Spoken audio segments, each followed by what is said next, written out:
Assalamualaikum warahmatullahi wabarakatuh teman-teman. Kembali lagi bersama saya di konten By The Way.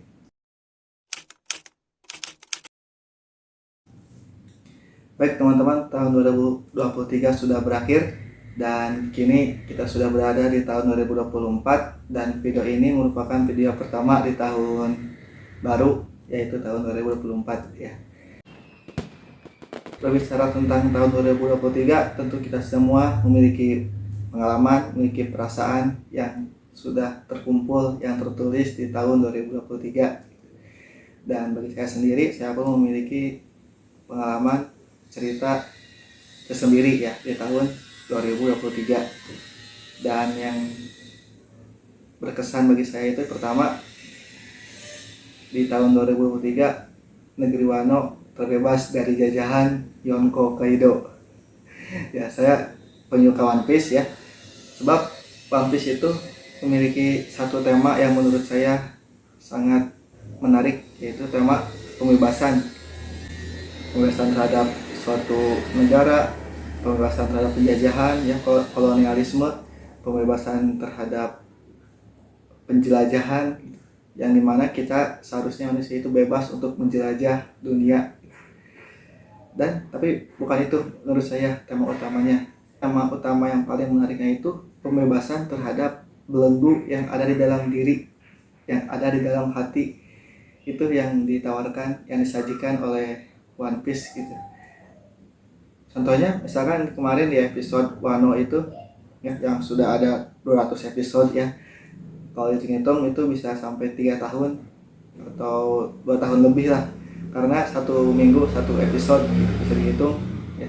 Di arc Wano itu, di chapter Wano itu, ketika tokoh Yamato anaknya Yonko Kaido bertemu dengan kakaknya Monkey D. Luffy yaitu S ya, di Onigashima. Mereka bertarung karena belum kenal ya. Ketika sudah kenal, si Yamato itu curhat, dia berkeluh kesah bahwasanya dia ingin mengalahkan ayahnya Kaido, dia ingin membebaskan negeri Wano, dia ingin menjelajah laut gitu ya. Tapi sayangnya tangannya dibelenggu oleh rantai gitu. Dan kemudian si S menanggapinya bahwa ya, jangan biarkan belenggu yang ada di tanganmu itu membelenggu hatimu. 何心まで繋がれちまってんだ。 Jadi di situ kita bisa lihat One Piece itu emang menyediakan atau mendoktrin kita untuk membebaskan belenggu yang ada di hati gitu. Dari mulai perkataan Luffy yang terkesan konyol, tapi bagi saya itu sangat mendalam gitu. Kan Luffy pernah berkata bahwasanya kalau lapar makanlah. Simpel itu kebebasan itu. Kalau tidak bisa makan, ya berarti ada sesuatu yang membuat kita tidak bebas untuk makan. Simpel Luffy. Dan di awal episode ya, di awal chapter, di awal dimulainya One Piece itu kan Luffy pernah berkata bahwasanya kepada tokoh yang bernama Kobe. Luffy berkata bahwasanya ya, saya walaupun saya mati ketika menggapai keinginan saya, yaitu menjadi raja bajak laut, saya tidak akan menyesal. Itu quotes yang menurut saya sangat berpengaruh di kehidupan saya, bahwasanya ya, lebih baik kita mati ketika menggapai keinginan daripada kita mati karena menyesal kita tidak menggapai keinginan kita gitu. Itu sangat mendalam ya, itu di One Piece. Dan masih banyak lagi kisah-kisah di One Piece yang menurut saya menarik, yang tentunya sangat berkesan ya, terutama di tahun 2023. Selain bebasnya negeri Wano, ada juga cerita tentang Joy Boy ya, Kesatria Pembebasan, dan lain-lain.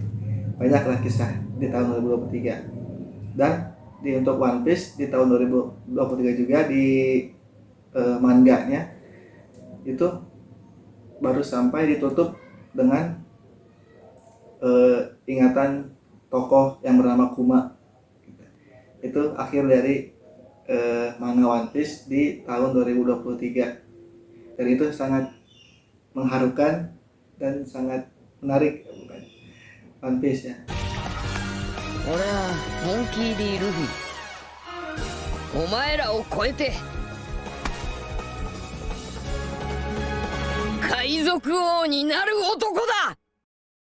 Dan yang kedua, bagi saya tahun 2023 itu merupakan tahun yang sangat produktif bagi saya ya, karena bisa dilihat di channel ini video-video yang saya upload itu kebanyakan di tahun 2023. Walaupun channel ini dibuat di tahun 2020, tapi kebanyakan saya mulai memproduksi video di tahun 2023. Jadi tahun 2023 itu merupakan tahun yang produktif bagi saya ya. Ya, kalau ditanya kenapa membuat video, ya jawaban saya karena saya ingin dikenang gitu. Saya ingin ada tapak tilas bahwasanya saya pernah hidup di bumi ini. Ya, itu mendalam ya. Ada tapak tilas.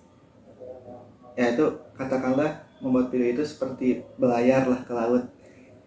Ya, walaupun sampai saat ini subscribernya masih di bawah 50 di bawah. Tapi ya kenapa terus membuat video? Ya saya suka aja gitu. Bukan ahli. Enggak. Saya masih amatir. Ya. Suka saya membuat video, dan saya mulai membuat video tentang perjalanan ya, vlog gitu sebagai tapak tilasnya. Terus juga saya buat konten seperti ini, konten by the way, dimana saya bercerita, mengoceh, yang penting saya belajar ngomong ya. Terus ada juga konten podcast gitu, saya ingin belajar ngobrol bersama orang-orang di sekeliling saya, dan podcast itu saya namai Hayu Podcast ya. Itu didirikan oleh teman saya yang bernama Wahyudin ya. Oke, terus juga saya juga selain video, saya pun senang menulis ya. Ada di blog saya, silakan dikunjungi. Saya akan senang jika kalian mengunjungi blog saya di alamat situs mrendrijulian.com.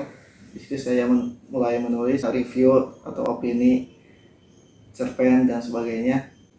Karena bagi saya menulis maupun membuat video pun itu merupakan suatu bentuk ekspresi, itu bentuk pembebasan terhadap diri, bentuk dibukanya belenggu dari diri yang melalui membuat video maupun tulisan gitu. Kita bisa mengekspresikan apa yang ada di dalam hati, apa yang ada di dalam pikiran, apa yang menjadi keresahan dan sebagainya.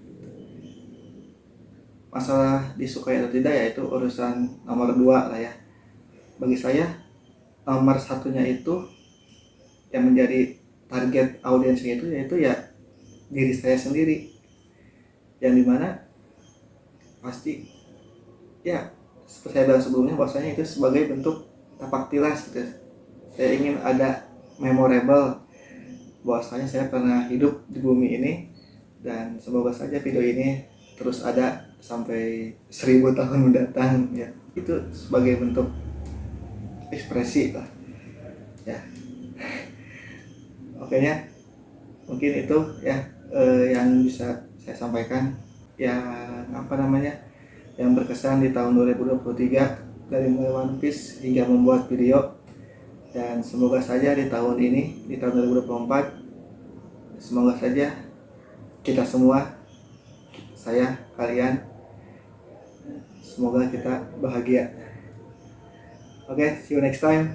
Assalamualaikum warahmatullahi wabarakatuh.